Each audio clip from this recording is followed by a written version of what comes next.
दर्शन channel में सभी दर्शकों का स्वागत, अभिनंदन।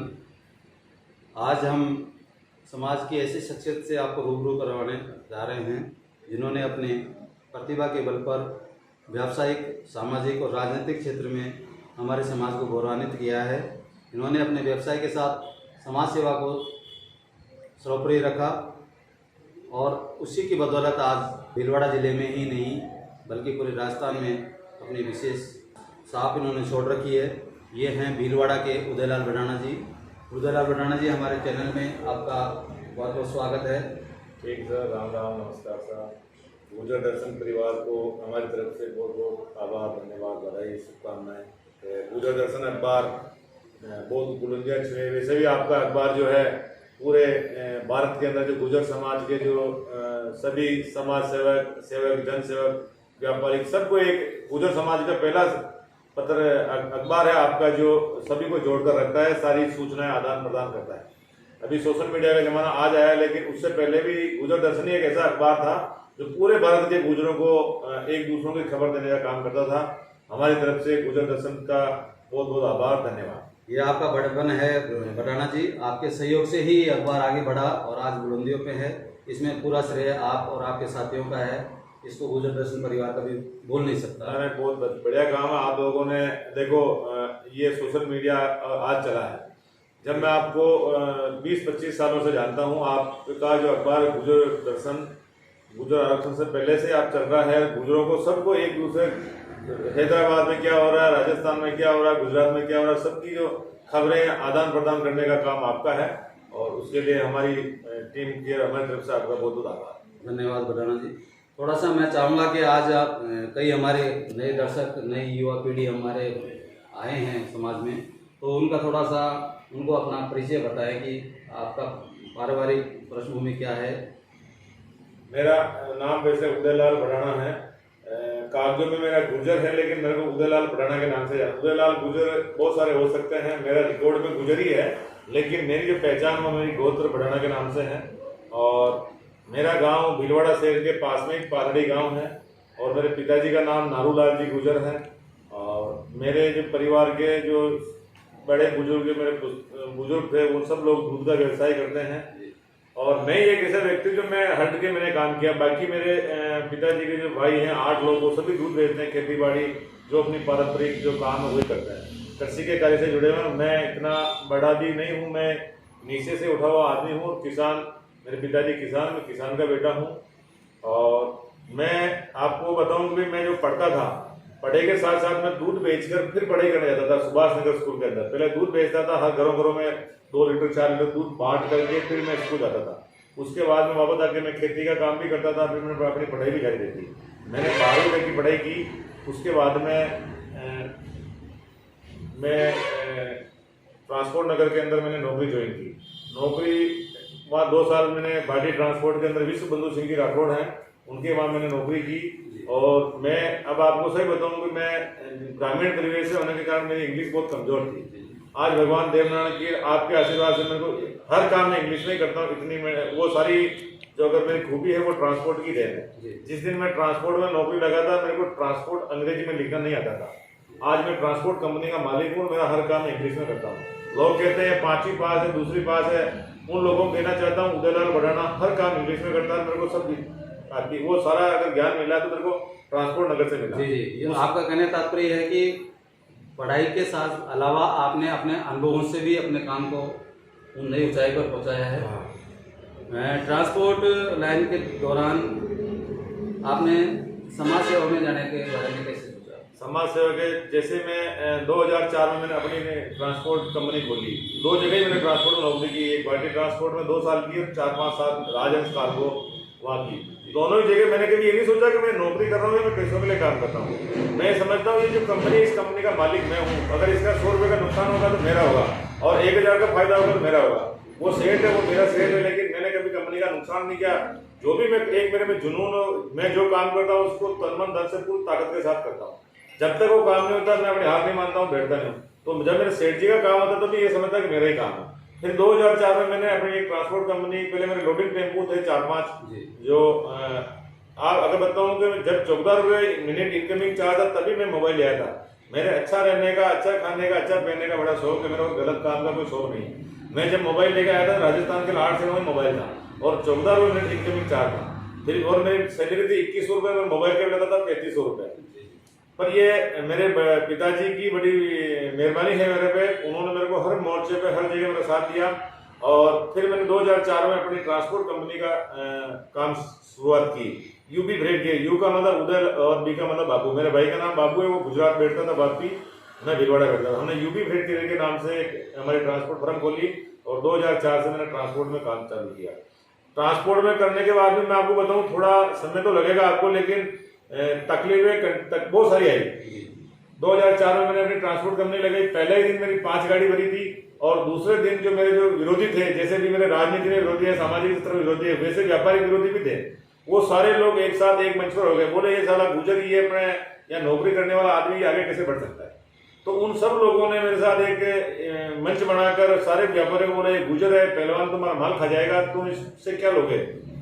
एक व्यापारी ने मेरे को पूछा, उदयलाल तुम अगर हमारा माल खा जाएगा तो हम लोग क्या तेरा कुछ नहीं कर सकते, तुम लोग गुजर हो। मैंने कहा अगर आप 5 लाख का माल देते तो 5 लाख रुपये मेरे रोकड़ ले लो, उसके बाद माल दे। और मैं उसमें 1000 रुपये कमाता था। उस व्यापारी ने बोला यार मेरे को ऐसे कैसे बोल दिया आपको। मैंने कहा इतना चोर नहीं, मैं गुजर हो सकता हूँ। गुजरों के नाम से आपने भिलवाड़ा शहर में जो नाम खराब करके वैसा गुजर नहीं। इसी जो मैंने बढ़ाना क्यों लगाया वो भी मैं आपको बताऊंगा आगे कि लोगों ने उदयलाल गुजर, मैं गुजर ही था, मेरा रिकॉर्ड में आज भी गुजर है। मैंने अगर चुनाव भी लड़ा तो उन्हें एफिडेविट दिया कि मेरे नाम के गुजर की जगह बढ़ाना किया जाए। तो गुजरों का एक पहलवानी या छवि जो है उसको लोगों ने नाम को खराब कर रखा है। मैं पहलवान भी अपने भिलवाड़ा के साथ अच्छे हैं, कोई किसी में नहीं, लेकिन जो व्यापारी लोग है ये गुजर समाज की छवि को बिल्कुल खराब कर रखी है। तो मेरे पहले दिन 5 गाड़ी भरी, पूरे महीने में 15 गाड़ी भरी, दूसरे महीने में 17 भरी। मेरे को काम करके भी 5000 पर डे का घाटा लगा। फिर मेरे तीसरे महीने में वह गुजरात में बाढ़ आ गई तो 5000, मैंने जो पार्टियों से एग्रीमेंट किया, एक गाड़ी मेरे 5000 का 7000 का घाटा लगता था। व्यापारियों ने भी मेरी बहुत ली परीक्षा, लेकिन मैं उस हर परीक्षा में पास हुआ। और पार्टियों को मैंने कहा भाई मैं गुजर हूं लेकिन आपका माल नहीं खाऊंगा, इधर उधर फूट फूट नहीं, क्योंकि ट्रांसपोर्ट में एक विश्वास ही है। अगर एक 20 पैसे का पेपर देते हैं ना आदमी, 20 लाख रुपए का अपने ट्रक में माल भरवा देता है। 20 पैसे के कागज में 20 लाख का माल दे, वो अपनी गोडी होती है तो माल भरवा है। तो फिर जैसे ही मेरे जो प्रतिद्वंदियों ने बोले गुजर गुजर, तो फिर मैंने गुजर नाम ही चेंज कर दिया।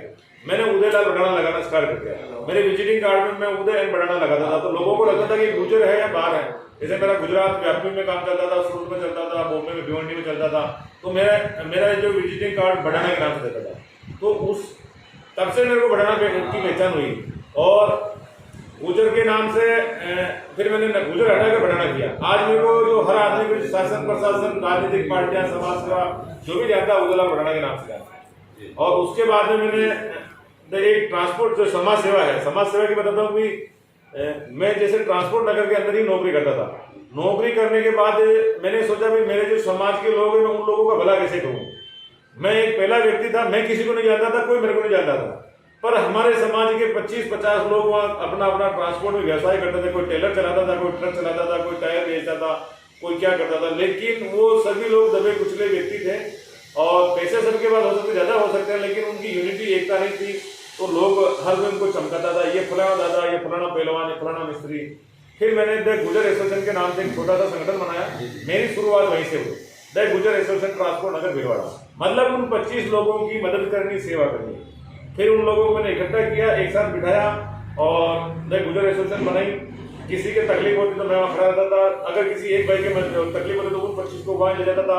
आपस में हम लोगों ने ऐसे करके द गुजर एसोसिएशन की शुरुआत की। उसके बाद में फिर देवसेना के जो मेरे को तहसील अध्यक्ष बनाया, भिलवाड़ा तहसील अध्यक्ष, मेरे कार्यों को देखते हुए। मैं सामाजिक कार्यों में बहुत बढ़ चढ़ कर हिस्सा लेता था। तो फिर देवसेना वालों ने मेरे को भिलवाड़ा तहसील अध्यक्ष बनाया। तब मेरे पास 4 व्हीलर भी नहीं था, मैं बाइक पर ही समाज सेवा करता था, जितने भी मेरे से होती थी।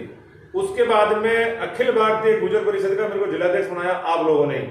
और उस वक्त गुजर आरक्षण का मुद्दा चल रहा था और राजस्थान में कर्नल किरोड़ी सिंह जी बेसला के नेतृत्व और सानिध्य में गुजर आरक्षण का मुद्दा चल रहा था। मैं पहले व्यापारिक आदमी था, व्यापार में ही मेरे पास इतना समय नहीं मिलता था कि मैं सामाजिक गतिविधियों में भाग ले सकता था। लेकिन जिस दिन ये घटना हुई और हमारे 27 जवान मर गए थे पहले ही दिन, उसी दिन से मैंने प्रण ले लिया कि मैं व्यापार के साथ साथ मेरे समाज के साथ में भी खड़ा रहूंगा। और आज अगर जो उदयलाल भड़ाना यहाँ पर है, ये उसी की देन है। उससे पहले, आरक्षण से पहले ना तो मैं कोई रिश्तेदारी में जाता था, मैं कोई सामाजिक कार्य में जाता था, केवल ना केवल पैसा पैसा पैसा, एक ही काम था।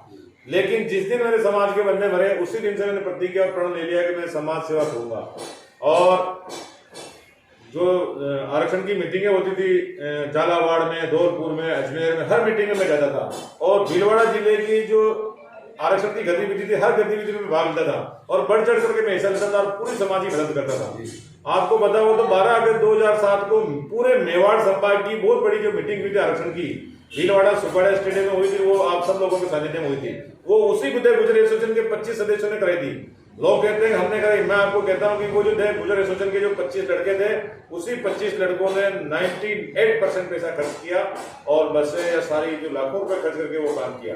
जब मैं ये नहीं समझता था कि लोग आते थे, कर्नल किरोड़ी सिंह जी बेसला को मैं बीच में लोगों ने स्टेटमेंट देखे व्हाट्सएप पे आतंकवादी का, उग्रवादी का, वही लोग आते थे बाहर से, वो फोटो खिंचाते थे हमारे कार्यक्रमों की, वो अपनी राजनीतिक पार्टियों को दिखाते थे कि इतनी भीड़, मैं भाषण दे रहा हूँ, मेरे साथ खड़ी है। लेकिन वो भीड़ उनकी नहीं हुआ करती थी, वो भीड़ आरक्षण के नाम से थी, समाज के नाम से थी। वो लोग, बहुत सारे लोग आरक्षण के नाम से टिकट ले राजनीतिक पार्टियों में, राजनीति में को बुनाने का प्रयास किया बुनाने। और हम तो सीधे साधे ग्रामीण परिवेश के आदमी थे, हमारे को इतना पता नहीं था कि इसकी क्रेडिट ये लेंगे कि नहीं लेंगे।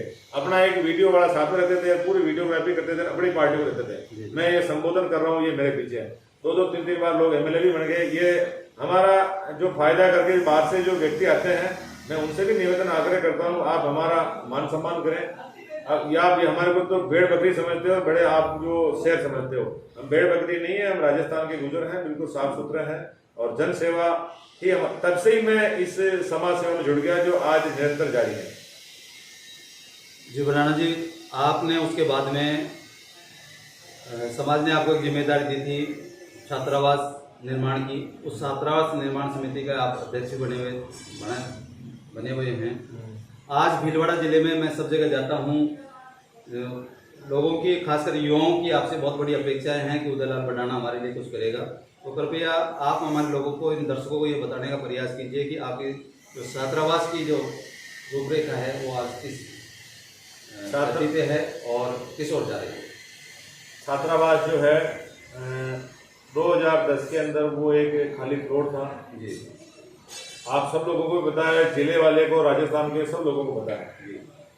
उस 5 कमरे जो बने हुए थे टूटे फूटे, उनको हमने व्यवस्थित करके वहाँ बोरिंग करवा के, चबूतरा जो भगवान का मंदिर भी है उसको व्यवस्थित करके आज 25 लोग उस छात्रावास में रहते हैं बच्चे। वो सब छात्रावास को हमने स्टार्ट किया। लेकिन जो ये राजनीतिक व्यवस्था के कारण जो लोग तांकीचाई करते हैं, मैं आपके चैनल के माध्यम से उनसे भी हाथ जोड़कर निवेदन करना चाहता हूँ कि भाई मेरे से अगर आपको तकलीफ और व्यवस्था हो तो कोई बात नहीं, मैं पद छोड़ने के लिए तैयार हूँ। लेकिन समाज का जब काम आगे बढ़ता है तो आपको मदद करनी चाहिए। अगर मदद नहीं कर सकते हो तो कोई बात नहीं, लेकिन उसकी टांग खींचने का काम नहीं करें। तो हम लोगों ने वो किया। मैं वहाँ का कोषाध्यक्ष था और मैंने अपना हिसाब किताब प्रस्तुत किया, तो सब लोगों को अच्छा लगा कि इसका हिसाब किताब मैनेजमेंट ठीक है, बोले इसी को अध्यक्ष बना देते हैं। आज की स्थिति में ये है कि भाई वो 50x103 का प्लॉट अपने पास है गुजर समाज के नाम से, वीर गुजर विकास एवं धर्मा ट्रस्ट के नाम से प्लॉट है। 50 फीट लंबा चौड़ा और 105-3 फीट लंबा, 50 फीट 15150 स्क्वायर फीट जमीन है। लेकिन उसके चारों तरफ, दोनों तरफ स्ट्रिप ऑफ लैंड जो एक इस तरफ भी जमीन का टुकड़ा बचा हुआ है, इस तरफ भी बचा हुआ और एक कोने में भी है, उसको हमने एक फाइल लगा रखी यूआईटी के अंदर और वो अंतिम चरण में है। और भगवान है, और अंतिम चरण में भी क्या है, देखो मैं अभी कहना नहीं चाहता, लेकिन हो सकता है मैं राजनीतिक भी करता हूं तो मेरी राजनीतिक मेरी दुश्मनी निकालने के लिए उसको भी, अगर मेरी दुश्मनी निकाल दे तो मैं इस्तीफा देकर दूसरे को बनवा सकता हूँ, ऐसा कुछ नहीं। वो अंतिम चरण में है, उसके लिए मैं प्रयास कर रहा हूँ और भगवान ने चाहा तो 1-2 महीने में वो कंप्लीट हो जाएगा। हमने उसका मुहूर्त भी कर दिया, पैसे भी हमने कुछ इकट्ठे किए, लेकिन मैंने कहा पैसे मैं उस दिन इकट्ठे करूंगा जिस दिन मैं काम चला दूंगा। मैं किसी से पैसे ले लूँ और फिर काम चालू नहीं करूँ तो अच्छी बात नहीं। तो वो उसका नक्शा मैंने बना रखा है। 125 कमरे बनेंगे उसके 5 मंजिल के ऊपर। और भीलवाड़ा विधायक जी ने भी 11-11 लाख रुपए बोल रखे थे 3 साल के लिए, सांसद जी ने भी बोले समाज सभी इकट्ठा करेंगे। लेकिन वो जो जमीन का अलॉटमेंट है जो हमारे समाज के जो सत्ताधारी नेता वापस उनसे भी मिलेंगे, उनसे भी मदद लेंगे। वो जो जमीन अलॉटमेंट कराने के बाद ही वो बन पाएगा, बाकी अगर वो दोनों टुकड़े हैं फिर वो कोई काम के नहीं रहेंगे। और वैसे वो लास्ट चरण में है, 1-2 महीने के अंदर, 15 दिन या 1 महीने के अंदर वो हो जाएगा। फिर उसकी रजिस्ट्री करवा करके फिर जो नक्शा हमारे पास है, नक्शा हमने पास करवा लिया, उस नक्शे के द्वारा हम 5 मंजिल बनाकर 125 कमरे बनाएंगे। उसमें हम हमारा एक लाइब्रेरी का भी है, एक किचन का भी है, एक ऑफिस का भी है, एक जिम का भी है। सारे नक्शे के अंदर उसमें है, हर एक कमरे में 2-2 छात्र रहेंगे, तो 200-250 छात्र रह सकते हैं। और बहुत जल्द उस कार्य को पूरा करेंगे। उदयलाल भड़ाना जो भी काम करता है उसके पीछे लग जाता है, तो काम होने के बाद ही रुकता है। अब भाई जब तक वो जमीन की रजिस्ट्री नहीं हो जाती तो मैं समाज से 1 रुपया नहीं मांगूंगा, और जिस दिन होगी मेरे को पूर्ण विश्वास है कि महीने 2 महीने वो रजिस्ट्री हो जाएगी, तो उसका काम चालू कर देंगे। ये पूरा गुजर समाज में पूरा विश्वास करता है, और करोड़ों रुपए जाएंगे और छात्रावास बहुत जल्दी बन जाएगा।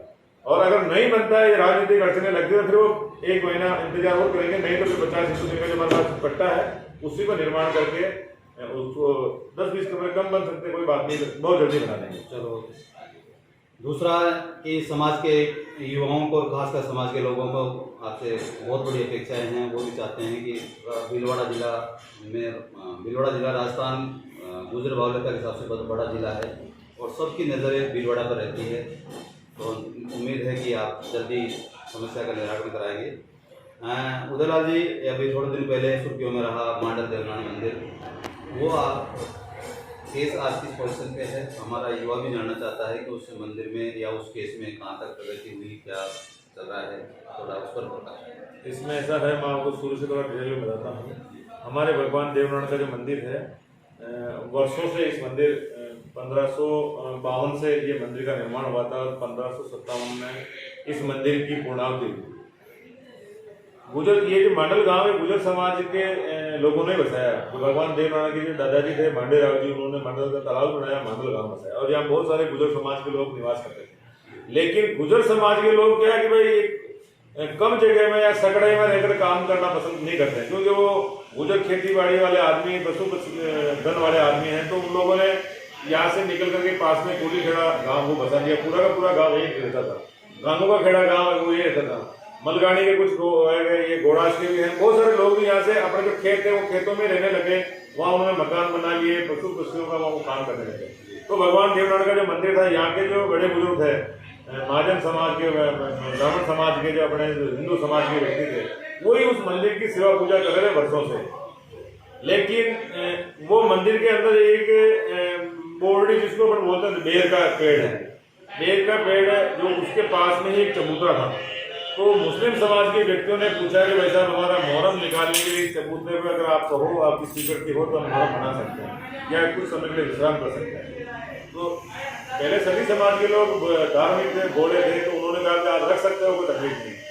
तो उन्होंने उस चबूतरे पर कब्जा करवा लिया। कब्जा करके उन्होंने अपनी मस्जिद बना ली। आज भी वो मस्जिद चालू है, हमारा भगवान देवनारायण का मंदिर। जिन लोगों ने भगवान देवनारायण के चबूतरे में शरण दी, जो वो भगवान देवनारायण का मंदिर तो बंद है, और शरण लेने वाले का जो वो अभी मस्जिद उसमें चल रही है, रोज नमाज अदा होती है वहाँ पर।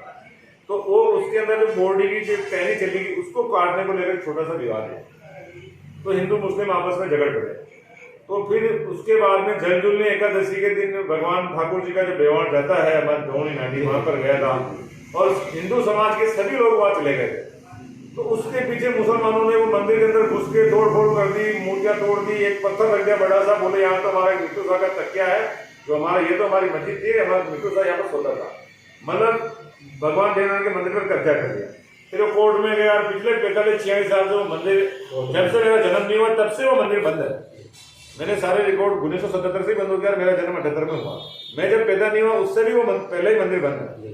पर जब मेरे को पता चला 2015 के अंदर कि मांडल गांव के अंदर एक भगवान देवनारायण का मंदिर है, और वो वर्षों से बंद है, तो अगर मैं भगवान देवनारायण का भक्त हूँ, पुजारी हूँ, तो मेरा एक नैतिक जवाबदारी भी बनती है, जिम्मेदारी बनती है कि मैं उसके लिए कुछ कदम उठाऊँ।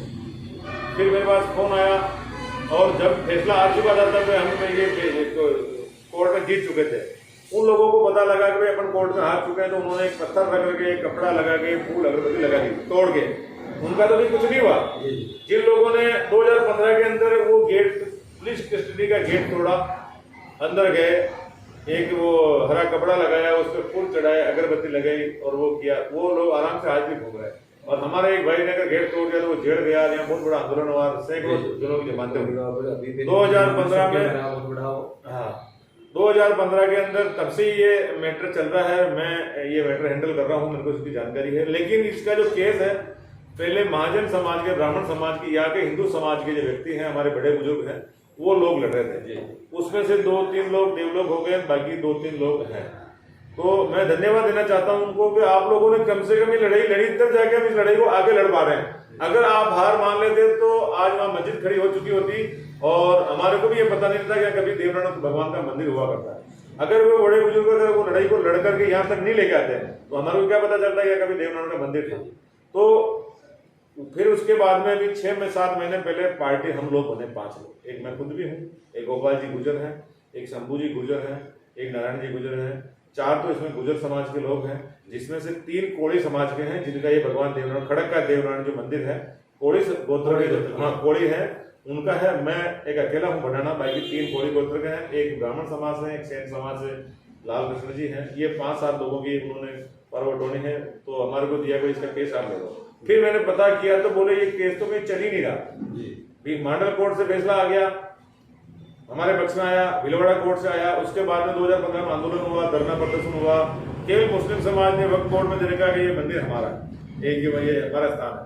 ना कोई हाई कोर्ट में चल रहा, ना सुप्रीम कोर्ट में चल रहा है। ये पता हमारे को 4-6 महीने पहले ही लगा, क्योंकि पहले जो केस लड़ रहा था तो वो सारे पावर उनके पास है। अब जब हमने लिखित में लिया, पावर लिया, तब पता लगा कि केस कहीं चल ही नहीं रहा। उसके बावजूद भी ये अपने को हैंड ओवर करने के लिए तैयार नहीं। भगवान देवनारायण का जो मंदिर है उसके लिए जितनी भी देव भक्तों की आस्था नहीं, गुजर समाज हर आदमी की, हिंदू धर्म के लोगों की आस्था है। करीब 5-6 बार आंदोलन भी हो गए। पिछली बार आंदोलन हुआ था, मैं बाहर गया हुआ था, लेकिन किसी भाइयों ने सोशल मीडिया पे डाल दिया कि आप लोगों को आना है। और मेरा भी एक पुराना वीडियो था, उसको काट कर स्क्रीन किया। उन लोगों बच्चों ने सोचा कि मैं वहाँ हूँ, तो हजारों की संख्या में लोग आ गए। पुलिस ने लाठीचार्ज किया। लाठीचार्ज करने के बाद में सैकड़ों गाड़ियां वो जब्त की और दर्जनों, मतलब 70 लोगों को उन्होंने गिरफ्तार किया। 151 के नाम पे मैं पहली बार देख रहा हूँ कि जो व्यक्ति स्वयं के मुचल के रिहा हो सकता है। 151 ऐसी धारा है जिसमें किसी जमानती की या गारंटी की जरूरत नहीं होती, स्वयं के मुचल के पर रिहा हो सकता है। उस 151 में हमारे समाज के देव भक्तों, समाज ही नहीं सभी समाज के लोग थे उसमें, हिंदू समाज के हर व्यक्ति था उसमें। उन लोगों को जबरदस्ती गाय बकरी भैंस की तरह ठूस के जेलों में बंद कर दिया। और मैं तो देखो सरकार बीजेपी की हो सकती है, कांग्रेस की हो सकती है, सभी सरकारों से निवेदन करना चाहता हूँ भगवान का मंदिर, इसका जो बराबर फैसला करके हमारा मंदिर हमारे को खोल कर दिया जाए। उसमें राजनीतिक व्यवस्था के कारण लोगों ने बोला उदयलाल अगुवाई कर रहा है, इस लोगों के छोरों को जेल डाल दो। फिर भी भगवान देवनारायण के आशीर्वाद से उन्हीं लड़कों की संडे के दिन जमानतें करवाई, सबको निकलाया। एक भी व्यक्ति ये नहीं कह सकता कि भाई भगवान देवनारायण का जो मंदिर उस मैटर में कभी किसी से रेवेन्यू उस काम के वेतन दिलवाया। हमारी जो एक टीम है देवनारायण संघर्ष समिति, वो देवनारायण संघर्ष समिति ही खर्चा करती है उसके ऊपर। हम कैसे करते हैं नहीं करते वो हमारा लुका होता है, हम आपस में करते हैं। किसी व्यक्ति से हमने एक रेवेन्यू टिकट का 1 रुपये भी खर्चा नहीं कराया। और कम से कम 500 लोगों के हमने इस मैटर में जमानतें करवा दी, कि सैकड़ों घरे छुड़ा दिए। और अभी जो केस चल रहा है गोपाल बस्सी वाला, उसकी भी जोधपुर से जमानत गई। सब ये देवनारायण संघर्ष समिति सारा खर्चा वही उठाती है। और अभी 2-3 महीने पहले यहाँ एक से मांडल से एक पैदल मार्च निकाला कलेक्ट्रेट तक, तो करीब 15 से 20 हजार लोग यहाँ से पैदल चलते हुए भीलवाड़ा पहुंचे और कलेक्टर साहब को ज्ञापन दिया। कलेक्टर साहब ने हमारे से 6 महीने का समय मांगा। हमने कलेक्टर साहब से कहा कि जब कोर्ट में नहीं चल रहा है तो आप, और उनकी कोई आपत्ति है नहीं है, तो सरकार के स्तर पर लेवल पर आप बात करके हमारा मंदिर हमारे को सुपुर्द किया जाए। और अगर इसमें कोई अड़चन आती है तो गवर्नमेंट के स्तर पर ही सेवा पूजा उसकी भगवान देवनारायण की चालू होनी चाहिए। क्योंकि इसी तर्ज पर 145 करोड़ रजिस्ट्री में यहाँ पर एक चांद का बाग है, चांद का बाग के अंदर ही एक मुस्लिम समाज का एक छोटा सा स्थान है, उस स्थान की सेवा पूजा बराबर हो रही है। लेकिन हमारा जो भगवान देवनारायण का स्थान है वहां पर सेवा पूजा चालू नहीं है। पुलिस प्रशासन हमने लोगों ने निवेदन किया, तो अभी उस मंदिर की सफाई व्यवस्था सफाई करके जो पुलिस के जो जवान वहां बैठते हैं वो बाहर नहीं बैठ के मंदिर में बैठ रहे। कम से कम मंदिर की सफाई तो हो गई। अब जो मेन मंदिर है मूर्ति वाला उसको खोलना बाकी है। बाहर का जो कैंपस उसकी सफाई करके पुलिस वाले अंदर ही बैठ रहे। अच्छी बात है, कम से कम हमारा जो मंदिर का जो कैंपस है वो तो अच्छी साफ सफाई हो गई, कचरा वचरा साफ करके पुलिस भी मदद करती है। लेकिन वो अपने दायरे में रहकर, ये कानून के दायरे में रहकर ही हमारी मदद कर सकती है। अभी 3 महीने हमारे हो चुके हैं। 3 महीने बाद उन्होंने कहा भाई कमेटी बनाएंगे, कमेटी हर 15 दिन में वहाँ से राज्य सरकार से बात करेगी, लेकिन अभी तक हमारा कोई फैसला हुआ नहीं, ना कोई कमेटी बनी, ना हमारे को कभी बुलाया। 3 महीने और अगर उसके बाद नहीं होगा तो फिर हम मुख्यमंत्री जी से मिलेंगे, और मुख्यमंत्री जी से लाखों की संख्या मिलेंगे, हजारों की संख्या में, पूरे राजस्थान से बंदा आएगा और लाखों की संख्या मुख्यमंत्री जी मिलेंगे। जरूरत पड़ी तो हम वो बाद में जो भी करेंगे वो अभी नहीं बताएंगे। जी बडाना जी, आपको समाज का युवा आपको एक अपना यूथ आइकॉन मानता है, तो मैं चाहूँगा कि समाज के उन युवाओं को भी संदेश दें जो इस समय कंपटीशन की तैयारी कर रहे हैं या पढ़ाई कर रहे हैं, उनको संदेश के रूप में। देखो, गुर्जर समाज के साथ साथ मैं सभी हिंदू समाज के लोगों की मदद करता हूँ, काम करता हूँ। उदयलाल भड़ाना के लिए राजनीति तीसरे नंबर पर, पहला नंबर है मेरा सनातन धर्म रहना चाहिए, हिंदू धर्म रहना चाहिए। उसके बाद में दूसरा, पहले फर्स्ट मेरा धर्म, मेरा संस्कृति, दूसरे नंबर पर मेरा काम है। मैं जन सेवा करता हूँ। जन सेवा में ऐसा है कि मैं कभी ये नहीं देखता हूँ कि कौन सी जाति का है, कौन सी विधानसभा का है, मेरे मिलने वाला है कि नहीं। मेरे को फोन करता है, पैसा मेरे को क्रेडिट चाहिए, मैं उसके लिए जाके खड़ा रहता हूँ। और ऐसा नहीं कि मैंने सैकड़ों में भी 500-600 लोगों को मैंने कोई फैक्ट्री में किसी दुर्घटना से मर गया, कहीं हो गया, कोई कहीं मर गया तो किसी को 5 लाख दिलाया, किसी को 10 लाख दिलाया। किसी न किसी गरीब गरीब और किसान मजदूर को अगर जरूरत होती तो उदयलाल भड़ाना सबसे पहले वहां जाकर खड़ा रहता और उसको न्याय और मदद दिलाने की पूरी कोशिश करता। और इस न्याय और मदद में कितनी बार मेरे पे मुकदमे दर्ज हुए हैं, आज भी 1-2 मुकदमे लंबित हैं। अगर किसी को न्याय दिलाने के लिए उदयलाल भड़ाना को जेल जाना पड़ता है तो उदयलाल भड़ाना क्या है। और मैं गुर्जर समाज के साथ साथ मेरे जो हिंदू समाज के सब नौजवान हैं वो सब मेरे साथ हैं। कोई भी मेरे को फोन करता है तो मैं सबके लिए तैयार हूँ, मैं मदद सबकी करता हूँ। मैंने गुर्जर समाज में जन्म लिया, मैं गुर्जर समाज का आभारी भी हूँ कि समाज के मेरे को, मैं कुछ भी नहीं हूँ, एक वाड़ा पंच भी नहीं हूँ, उसके बाद भी समाज के जो नौजवान हैं, बड़े बुजुर्ग हैं, वो मेरे को इतना मान सम्मान देते हैं जैसे मैं बहुत बड़ा नेता हूँ। ये सब मेरी जो संपत्ति है, प्रॉपर्टी है मेरी, ये जो नौजवान युवा है यही मेरी प्रॉपर्टी है। अगर मेरे एक लाइव आने से हजारों की संख्या में आदमी आ सकते हैं तो ये मेरी बहुत बड़ी कमाई है। अगर मैं कोई दुख या तकलीफ की घड़ी में किसी को फोन नहीं करता हूँ, एक लाइव अगर बोलता हूँ भैया मैं यहाँ पर खड़ा हूँ और इस मुद्दे में मैं मदद करने के लिए आया हूँ, लेकिन आज मैं तकलीफ में हूँ, तो हजारों की संख्या में नौजवान एक लाइव से वहाँ पहुंच जाता है। तो ये बहुत युवाओं की भी बहुत बड़ी मेरे पे मेहरबानी है। और गुर्जर समाज के जो युवा है छात्रावास में पढ़ते हैं, मैं बहुत सारे बच्चों को किताबें भी दिलाता हूँ, एडमिशन भी कराता हूँ, मदद भी करता हूँ और बच्चों की भी मदद करता हूँ जितनी मेरे से हो पड़ती है। और वंदे मातरम सेवा संस्थान के नाम से एक मैंने संस्था बना रखी है, उसमें मैं गुर्जर समाज के साथ साथ सभी समाज की मदद करने की पूरी कोशिश करता हूँ। और ऐसा नहीं कि मैं केवल एक गुर्जर समाज का व्यक्ति हूँ, मैं सभी हिंदू समाज का व्यक्ति, मैं उस लोगों की मदद करता हूँ। मैंने 2018 में चुनाव भी लड़ा, शायद आपको पता भी होगा, लेकिन मैंने किसी केवल हिंदू समाज के लोगों से वोट मांगे, एक भी मुस्लिम समाज के व्यक्ति को नहीं कहा कि वोट देना। जो व्यक्ति हमारे भगवान देवनारायण के मंदिर पर कब्जा कर सकता है तो मेरे को उसका वोट भी नहीं चाहिए, मेरे को नेता भी नहीं बनता। मैं वोट उन्हीं से मांगूंगा जो मेरे समाज के हैं, मेरे हिंदू समाज के, और समाज के सभी लोग मेरे साथ हैं। ये जो कार्यालय देख रहे हैं आप मेरा, उदयलाल भड़ाना जन संवाद केंद्र के नाम से, यहाँ पर बैठकर मैं लोगों की मदद करता हूँ। मैं अधिकारी नहीं हूँ, मैं रोड नहीं बनवा सकता, मैं नाली नहीं बनवा सकता, मैं धर्मशाला नहीं बना सकता, लेकिन अगर धर्म के या किसी व्यक्ति में आँच आती तो आज इस मंडल में कोई तकलीफ होती है तो ये पूछो, यहाँ के नौजवान है, विराजमान है। 12 बजे भी कोई कहता है तो उदयलाल भड़ाना रात की 12 बजे भी आता है, 1 बजे भी आता है, लेकिन दूसरे नेताओं के या दूसरे जो है उनके फोन बंद हो जाते हैं। आखिरी सवाल पूछना चाहूँगा कि क्या 2023 में यहाँ की पब्लिक उम्मीद करेगा आपसे कि फिर आप देखो, मैं पहली बात तो मैं भारतीय जनता पार्टी से जुड़ा हुआ व्यक्ति हूँ। मेरी पार्टी अगर मेरे को टिकट देगी तो 100% चुनाव लड़ूंगा। और बाकी जो अगर जो भी निर्णय करेंगे तो वो जो मेरे साथी हैं, मेरे कार्यकर्ता हैं, वो लोग तय करेंगे कि मेरे को क्या करना है। अगर वो जो कहेंगे मैं उनके लिए तैयार। अभी भी मेरी जो ताकत है, मेरी जो टीम है, वो लोग हैं। मैं उन्हीं कार्यकर्ताओं की ताकत पे आज अगर कहीं भी जाता हूँ, अगर मेरी जीत होती है या कोई भी होता तो मेरे जो नौजवान साथी हैं उन लोगों की वजह से होता। ये थे भीलवाड़ा के उदयलाल भड़ाना। आपने सुना कि इनका सोच, इनका कार्य कैसा है, इनका सोच और कार्य इनको आगे बढ़ाने का प्रयास सहायक बन रहा है। तो ऐसी सक्सेस से हम आपसे रूबरू करवाने का प्रयास करते हैं। अगली कड़ी में भी ऐसे ही सक्सेस पकड़ेंगे। जब तक के लिए सभी दर्शकों को राम राम।